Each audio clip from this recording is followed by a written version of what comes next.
When I was a lad and old Shep was apart, over hills and meadows we'd stray, just a boy and his dog.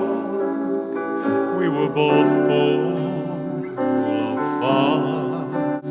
We grew up together that way.